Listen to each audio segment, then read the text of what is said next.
We are back with another college football recap. This is the Week 7 recap of the games we just had this past weekend. College football is the best, man. We had some insane games this past weekend. Let's start off with number 2 Ohio State traveling to Eugene, Oregon to take on the number 3 Ducks in an absolute amazing game. I mean, just back and forth.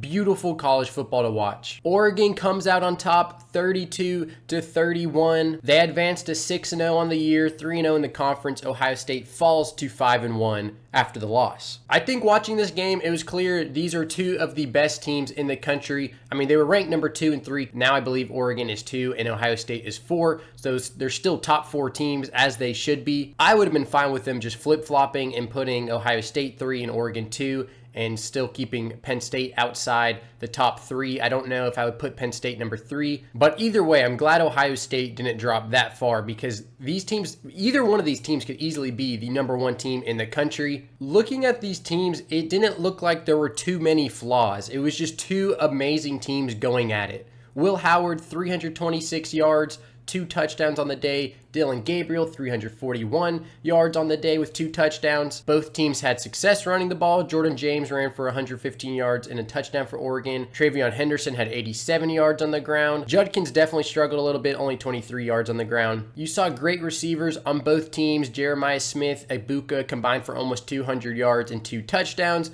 Evan Stewart and Tez Johnson for Oregon had over 200 yards combined and 2 touchdowns. I guess if you were going to point at something that would concern you if you're a fan of either team would be the defense because, it was 32-31.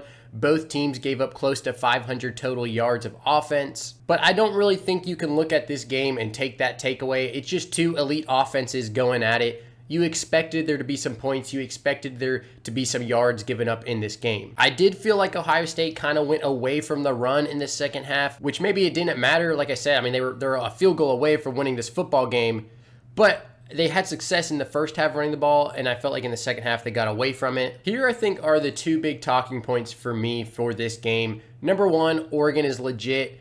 They came into the Big Ten this year, and they are proving that they are clearly a contender for the Big Ten and then even the national championship. People thought, Pac-12 team coming to the Big Ten, they're going to get run through. That is not the case at all. This is clearly one of the best teams in the Big Ten, and they're going to be one of the best teams in the Big Ten years from now. I mean, Oregon has the ability to win the national championship. Now, on the flip side, Ohio State, I don't understand. I get it. They lost. But they are 1 field goal, they are 1 play away from winning this football game. Ohio State fans are upset with Ryan Day, saying he can't win the big one, and I get it. Like, he doesn't have a good record against top 5 opponents. He doesn't have a good record against Michigan. I understand, but every single time it's close. I have continued to defend Ryan Day. Yes, he took the job on third base. I get it. But he's still on third base. Yes, he hasn't gotten to home plate. He hasn't won the national championship yet. But he's still on third base. He's not on second. He's not on first. You know how many coaches inherit a program on third base and then they're on first base after 2 years? You know how many coaches inherit a program on second base and they're all the way back to home, not because they scored, but because they went backwards? That happens all the time. Ryan Day inherited a program on third base, yes, and they are still on third base, knocking at the door, trying to win that natty. At the end of the game, Will Howard scrambles, the clock expires as he slides. Honestly, I did not hate that idea at all. I would have liked to see that maybe be a designed quarterback run, snap, run, try to pick up 5, 6 yards, whatever it is, slide, call a timeout, try to kick a field goal to win the game.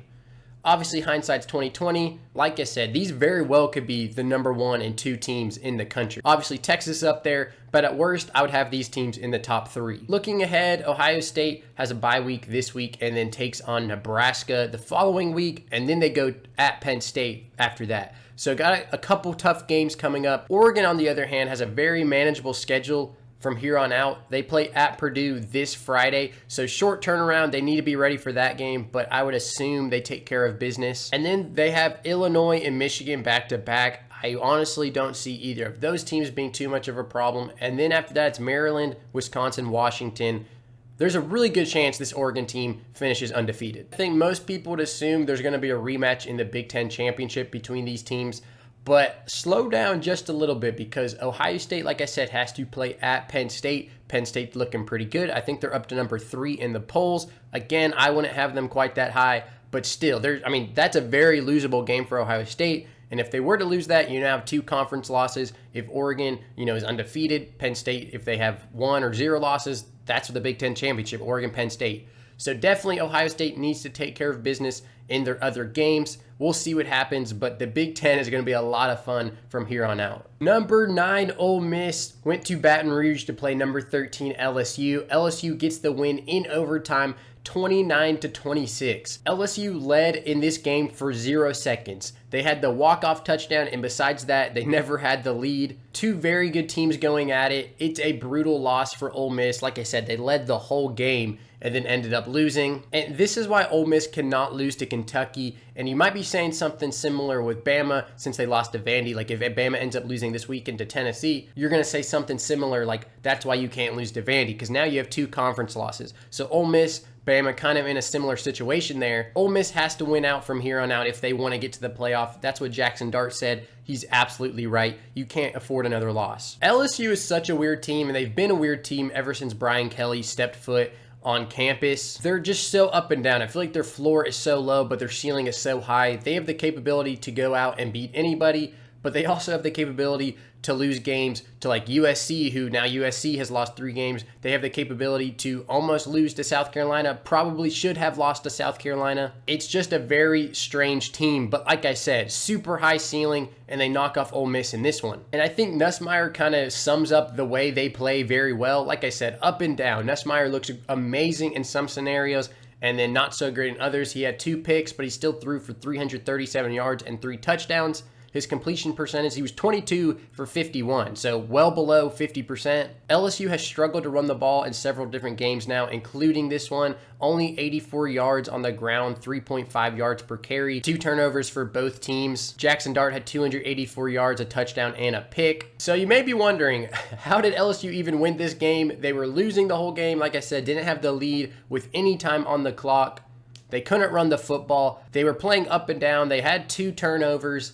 And I think the only reason they won this game is because Ole Miss failed to convert in the red zone. I think 4 red zone trips for Ole Miss and only 13 points. That right there is going to cost you a game. So you can either credit the LSU defense or the Ole Miss offense, whichever way you want to look at it. It results in an LSU win. The throw from Nussmeier to tie the game up at the end of regulation, I believe it was a 4th and 5. He throws it to Aaron Anderson over the middle of the field. Dude, one of the best passes I've seen all season so far. He was slightly moving to his left, throws to the right, over the middle, right in front of the defender, right into the breadbasket of Aaron Anderson. I mean, it was a perfect ball to tie up this football game. And then we go into overtime. Ole Miss has 4 plays, goes back 15 yards. They have to kick a 57-yard field goal, and Caden Davis nails it. I mean, it would have been good probably from 65. So at first you're thinking, okay, LSU is easily winning this because now they're kicking a 57-yard field goal. Then Ole Miss nails the 57-yard field goal. You're like, oh my goodness, breath of fresh air for Ole Miss. And then on the first play, Nussmeier to Kyron Lacey for a touchdown. Walk-off win for LSU. They finally lead with 0 seconds on the clock. Massive win for LSU. Brutal, brutal loss for Ole Miss, like I said, especially because they've already lost to Kentucky. Ole Miss from here on out is probably going to be favored in every single game except one. They play Georgia. Fortunately, that is a home game for the Rebels. But again, like you already have 2 losses, you have to win out. If you lose that game to Georgia or any other game, they still play at Arkansas, which can be tough. At Florida, they play Oklahoma. So it's like, if you lose one more time, you're out of it. LSU, on the other hand, massive win. It would have been huge if they could have beat USC to open the year, but they're also fortunate to have wins against South Carolina. You could say they're fortunate to have this win against Ole Miss. They're sitting at 5-1. They play at Arkansas this weekend, which could be a trap game. Then they go to A&M, which is going to be tough, and then they play Alabama. So these next 3 games are going to be huge. If they can go 2-1 in these 3 games and then win out from there, the next 3 games after that are Florida, Vandy, Oklahoma. So if you go 2-1, then win those last 3 games, you're easily in the playoff. I've said it before though, 3 lost teams, there's going to be maybe 1 that gets in there, maybe even 2. It just depends how the rest of the country looks. The Red River rivalry, number 1 Texas beats number 18 Oklahoma 34-3 to advance to 6-0, and the Sooners fall to 4-2. Not much to say about this game. This is basically probably what the whole country expected. It wasn't close basically from the start. OU did jump to a 3-0 lead, and they were winning at the end of the first quarter, but then Texas scores 21 in the second quarter, and then from there on out, it's obviously just completely over. This is obviously a combination of the fact that Texas is really good, probably the number 1 team in the country, at worst like the number 3 team in the country, and Oklahoma is simply just not good. Losing Dillon Gabriel in the portal to Oregon was the worst thing that easily happened to this team in the offseason. Without that quarterback play, this Oklahoma team is lost. If Dillon Gabriel's on this football team, who knows where they'd be? Maybe still not a national championship contender, but at the very least, I think they're easily like a top 15 team. Ewers was back from injury, 199 yards, a touchdown, and a pick. Wisner ran for 118 yards and a touchdown. And Oklahoma just simply couldn't do anything on offense. They only had 237 total yards. They had 2 turnovers. I think it took Texas a little bit to get going in that first quarter with Ewers back at quarterback. But then once he got in his rhythm, it was toast. Texas advances to 6-0 and easily the favorite to win the SEC at this point. So we have Oregon now, probably the favorite to win the Big Ten, Texas to win the SEC, so 2 brand new teams in those conferences. You love to see it. This weekend, we have one of the biggest games all season. Number 1, Texas, number 5, Georgia. If Georgia wins this game, they're right back up there as one of the, the best teams in the country, as, maybe the national championship favorite. If Texas wins this, it solidifies them as that number 1 team, the best team in the country. Oklahoma has now dropped 2 out of the last 3. They play South Carolina this weekend. That will probably be tough. Then they play at Ole Miss. They still play Missouri, Alabama, LSU. The only guaranteed win on this schedule the rest of the way out is Maine. I'm going to go ahead and say they lose to Ole Miss, Bama, LSU. So that's at least 3 more losses you're looking at. So I think best case scenario, this team goes 7-5. And this team very well could lose to South Carolina this weekend and Missouri in a few weeks. So if this team went 5-7, I'm not kidding, that's a real possibility. Number 4, Penn State goes to unranked USC, wins in overtime 33-30. I honestly have no idea how Penn State won this football game. Similarly to the LSU Ole Miss game, Penn State never led in this football game until there were zeros on the clock. USC was up 20-6 at halftime. USC was up 23-20 entering the fourth quarter. Penn State ties it with about 3 minutes to go, 30-30. We end up going into overtime. USC misses a field goal. Penn State makes a field goal, and that's ball game 33-30. You look at the stats, and again, it just makes no sense that Penn State won this football game. Drew Aller threw 3 interceptions, so USC won the turnover battle 3-1. USC outrushed Penn State 189-118, which I did not see coming in the slightest. But honestly, this was like the more typical Lincoln Riley game that you expected from the past few years. This didn't look like this year's USC team that we had seen in the first few games. Obviously, typical Lincoln Riley team puts up a lot of points, but also has a bad defense and then loses football games because of that.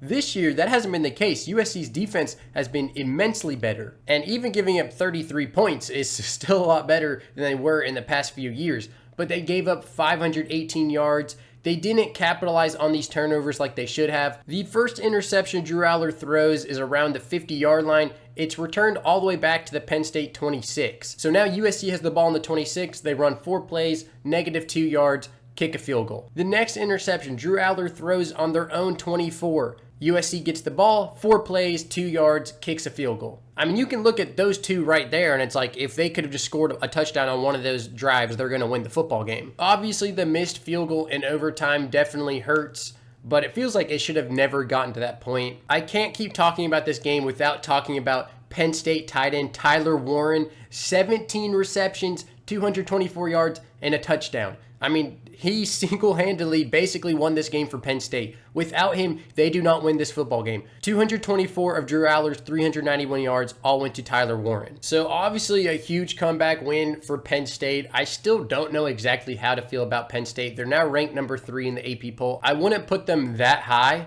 but they're obviously, like a top 10 team, top 8 team. They have a bye week this week before going to Wisconsin, and then the following week is that big matchup with Ohio State. Penn State is currently undefeated. Hopefully they don't overlook that Wisconsin game before the Ohio State game, but Ohio State is going to be ready to play, I think, to get back in the win column, get back in the natty conversation. For USC, just terrible loss. I mean, you've lost now 3 out of your last 4. You lost to Michigan, who is not a good football team. They shouldn't be ranked in this AP poll for this week. I'll talk about that more here in a second.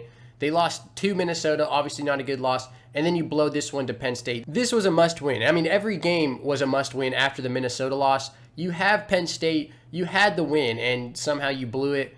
Now it really doesn't matter what happens from here on out. Even if you won out and, beat Notre Dame, you beat Nebraska, and you finish 9-3, you're probably still not making the playoff. Quickly, let's talk about the Friday night Pac-12, now Big 12 upset. Arizona State over number 16 Utah, 27-19. Cam Rising was back from injury, and he throws 3 interceptions. That's basically the only stat you need to know. Arizona State won the turnover battle 3-1, and that won them this football game. Cam Scatabo is an absolute dog, 158 yards on the ground with 2 touchdowns.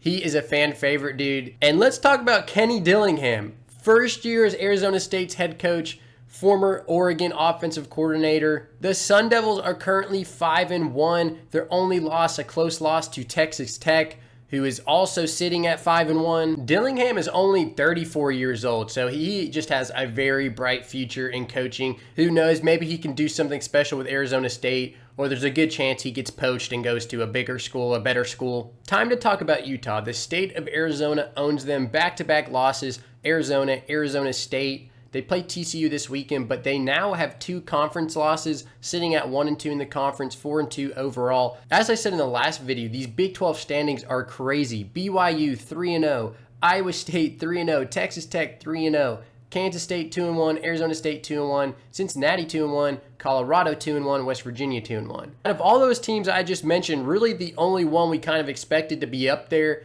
was Kansas State. Utah is 1-2, Oklahoma State's 0-3, Arizona's 1-2, and Kansas is 0-3. Those 4 teams, along with Kansas State, were probably like the top 5 vote getters to win the Big 12, and the only one that's up there right now is Kansas State. Anybody can win this conference. It's going to be a lot of fun moving forward, and like I said, the winner of this conference gets into the playoffs. So definitely need to pay attention to the Big 12. Okay, let's talk about 3 SEC teams that won but did not look good doing it. Number 7, Alabama survives against South Carolina. It looked like Alabama was trying to lose this game. I don't know what they were doing at the end of the game. I actually attended this game. This is why, I'm kind of pink in the face. It was like 100 degrees in that stadium. The sun was out. Good atmosphere, but your boy got a little sunburnt. Alabama wins 27-25. I have no idea what they were doing at the end of the half. It went from 14-0 to 14-12 really, really fast. Like the last 5 minutes, Alabama just basically handed the game back to South Carolina. And I think Alabama is struggling a little bit to figure out what their identity is, especially on the offensive side of the ball. For some reason, they do not like running the ball with their running backs. If it's a short distance, there's a good chance they're running it with Milroe. Milroe ran the ball 18 times. He only threw it 23 times. So, I mean, he's running the ball close to the amount of times he's throwing the football. He had 2 interceptions. The one before halftime was really bad. The one in the end zone in the second half, it was an underthrown ball, but it's a pretty good defensive play. If he could have thrown a little more to the back of the end zone, probably would have been a touchdown. Bama did a pretty good job getting pressure on Lenore Sellers, but he was able to break a ton of tackles. He had a pretty good game, 238 yards, 2 touchdowns, and a pick. Sellers is still a freshman. He's a ton of potential. His biggest issue is just holding on to the football, because if he's getting sacked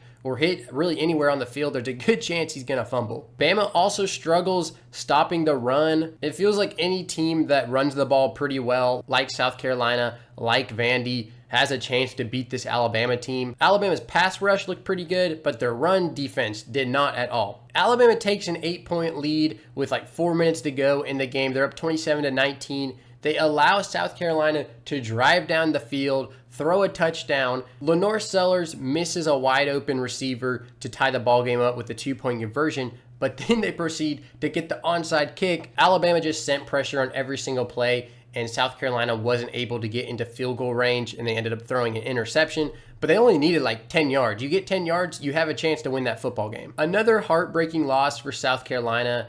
Alabama survives. Like I said, it looks like Alabama's struggling to find their identity. South Carolina is now sitting at 3-3, lost 3 of their last 4, but they probably should have beat LSU. They got kind of robbed in that game. Almost beat Alabama, had chances to do it. They play at Oklahoma this weekend. That's a very winnable game, and it's honestly a must-win for Shane Beamer, probably to keep his job, because if he ends up losing that one, I don't see them making a bowl game. Alabama, on the other hand, very much needed win. If they had lost back-to-back to Vandy in South Carolina, DeBoer would literally be on the hot seat. Now they go to Neyland to play Tennessee this weekend. That's going to be a massive matchup, obviously. Both teams have one loss. Both teams survived this past weekend. Whichever team loses that game is going to have 2 conference losses, probably out of the SEC championship picture, and maybe even out of the playoff picture, because if you end up losing that 3rd game, you're definitely screwed. So whichever team wins is going to be sitting pretty good. Whichever team loses, probably going to be kind of screwed. Number 8, Tennessee survived Florida 23-17 in overtime. You gotta wonder what would have happened if Graham Mertz did not get hurt, did not look good. It was a non-contact injury. He is expected to miss the rest of the season, so you assume it's an ACL or something like that. Florida had all the momentum. Graham Mertz threw a touchdown to go up 10-0 in the 3rd quarter. After he threw the touchdown, he was kind of backpedaling, and he just had a non-contact injury, went down, and like I said, he's out for the rest of the season. Tennessee followed that up with a touchdown to make it 10-7, and then after that, it was basically all Tennessee because Florida simply could do nothing with Lagway in the game at quarterback. But we've seen Lagway play pretty well in a few other games this season. I think part of this is simply that Tennessee's defense is elite. This is one of the best defenses in the country. It's probably Heupel's best defense ever in his coaching career. It's unfortunate that their offense is seriously struggling. Nico is struggling at quarterback. He had 0 touchdowns, 1 pick, only 169 yards. Part of that, though, is the offensive line. The pass protection is not good at all. He's under duress a lot. Dylan Sampson, like I said, I think in my last video, was carrying this offense. He had 112 yards on the ground, 3 touchdowns, and he's clearly like the focal point for this offense. So Tennessee goes up 17-10 late in the 4th, and the only reason this game went into overtime is because, 1, Tennessee couldn't move the ball either, and then when they punted it, Florida had 2 massive punt returns into Tennessee territory. With about 7 minutes to go, Tennessee punted. Dyke returned it to the Tennessee 47. Florida ran 4 plays, 0 yards, had to punt. Tennessee ended up punting it right back, and again, Dyke this time returned it 27 yards to the Tennessee 31. So Florida is in need of a touchdown. They do end up scoring on this drive to tie it up, and we go into overtime. But I said, don't go into overtime, go for 2, Florida. You need to either end the game right here on a win or a loss. If you go into overtime, you are not going to win this football game. Tennessee's just going to lean on Dylan Sampson. You obviously start on the 25-yard line in overtime. I was like, it's going to favor Tennessee. They're at home. They're going to run the ball with Dylan Sampson. They're going to score. Florida, on the other hand, I was like, you can't move the ball with Lagway at quarterback currently. There's just no way. So they should have gone for 2 and either lost that way or won that way. It went into overtime. Florida had 4 plays, went back 4 yards, missed a field goal. Tennessee then just ran the ball with Dylan Sampson, 5 plays, 25 yards, scored a touchdown. So both Alabama and Tennessee escape in close wins to unranked opponents. Would have been terrible losses for either team, but it's a good win for both to escape. They now face each other, both 5-1 coming up this weekend. Obviously, as I said, a massive game. Number 5, Georgia beats unranked Mississippi State 41-31 in a very strange game. Georgia was up 27-10 at halftime. Early in the 3rd, they were up 34-10. You just expect them to run away with it. But then entering the 4th quarter, it's a 34-24 game, a 10-point game. And like I said, they go on to win, hang on 41-31. Definitely not a good look for Georgia because Mississippi State is probably like the worst team in the SEC. Michael Van Buren threw for over 300 yards, 3 touchdowns. I think looking at this game, the 2 biggest things is 1, Georgia's defense seriously has some holes, and then 2, their run game is just not there this year. Carson Beck threw the ball 48 times for 459 yards, 3 touchdowns, and 2 picks. Kind of a similar stat line to Alabama. He played pretty well except his turnovers. If he could limit those turnovers, it would obviously help Georgia a lot. But like I said, part of the problem is they don't run the football well this year, and typically, Georgia runs the football pretty well. Georgia's always had a solid run game where they can lean on those backs and then open it up with the passing game. This year is different. That run game is not there. It's similar to Alabama because that run game isn't looking that great either. So it's very strange. Georgia definitely has some issues, but Tennessee definitely has some issues. Alabama definitely has some issues. The only team I feel really confident in right now in the SEC is Texas. And obviously that's a massive matchup this weekend. Georgia is going to Texas. Kirby's going to have his guys ready, but I think Texas is simply the better team this year. And Georgia still has to play Ole Miss and Tennessee. They also finished the year with Georgia Tech, and Georgia Tech is pretty decent this year.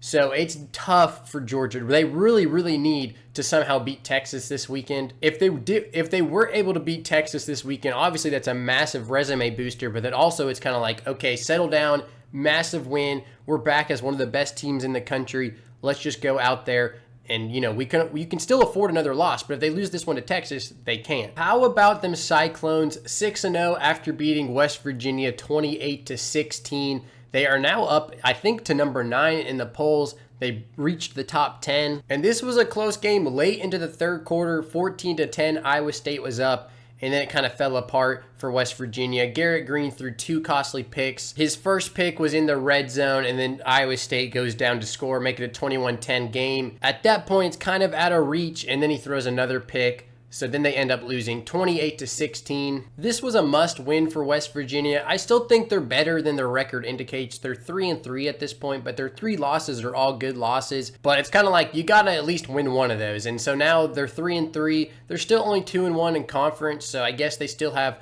a chance to win the Big 12.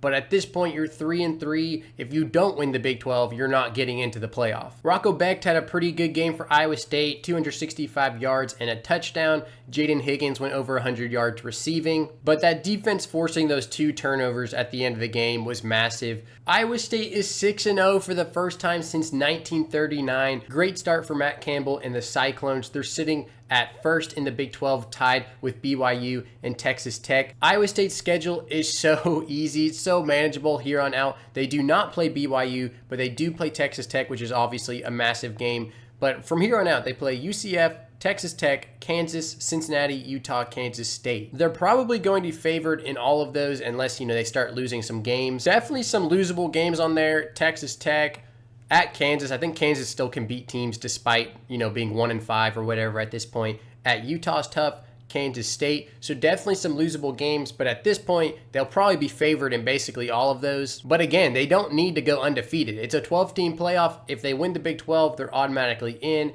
Even if they finish like 11-1 and don't win the Big 12, there's a good chance they're still going to be in. But that's going to be interesting to debate, right? Because is this 11-1 Big 12 team with this schedule getting in over a 10-2 or even a 9-3 SEC or Big 10 team?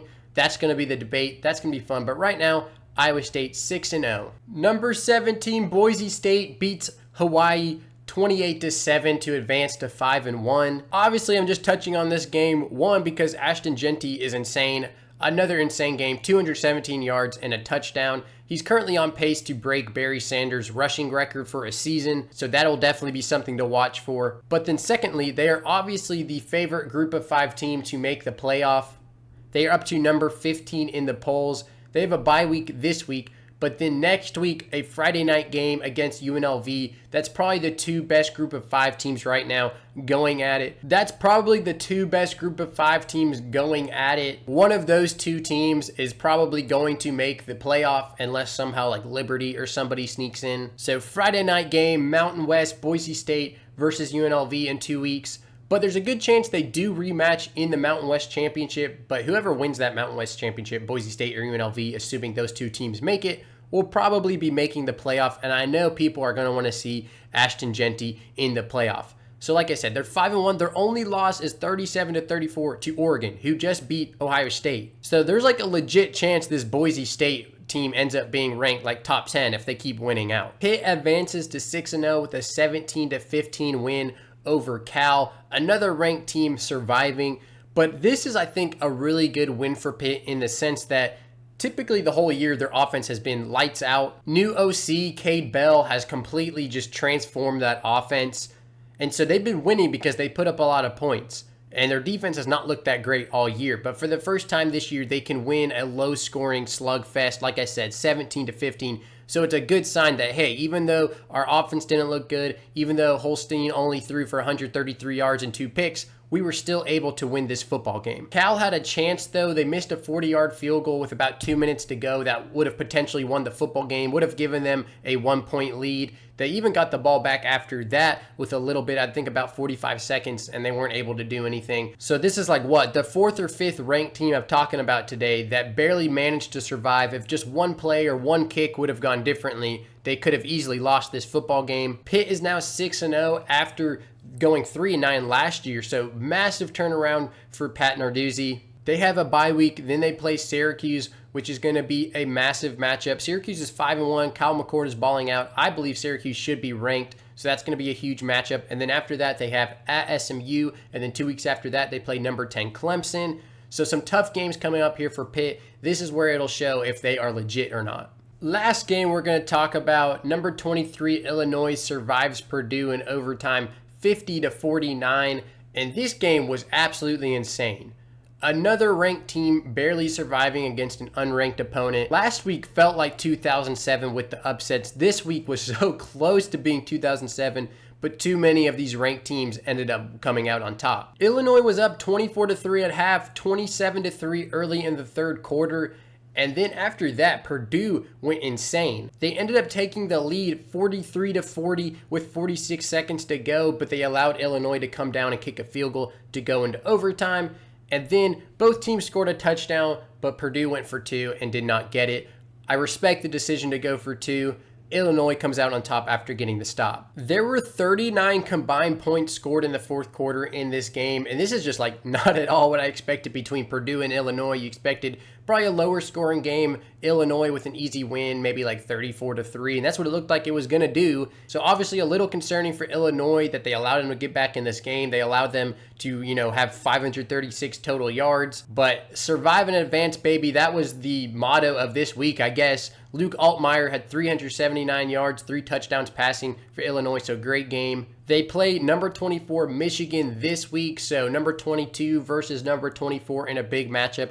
That's going to be tough because I think Michigan matches up well against Illinois. After playing Michigan, though, they play at Oregon, so they need to go 1-1 in these games at bare minimum. Otherwise, the season's toast. Let's talk about the polls real quick. Texas stays at number 1. Oregon's up to number 2 after beating Ohio State, who dropped to number 4. Penn State is in the middle at number 3. Georgia stays at 5. Miami stays at 6. Bama stays at 7, which was a little surprising that they stayed at 7, but Tennessee fell to number 11 after barely beating Florida. LSU is up to number 8 after beating Ole Miss, who fell all the way down to 18. Rounding out the top 10, we have Iowa State at 9 and Clemson at 10. We have Army and Navy both ranked, Army at 23, Navy at 25. That's pretty cool to see. We'll see how long it lasts. I don't have too many issues with this poll, except number 24 Michigan is stupid in my opinion. Vandy I would have over them. Arizona State I would have over them. Iowa I would have over them. Syracuse and Arkansas I would have over them. Michigan did not play this week. They lost to Washington last week, and Washington this week got killed by Iowa. They allowed Iowa to give up a 40 ball. So the fact that Michigan is ranked just makes no sense in my opinion.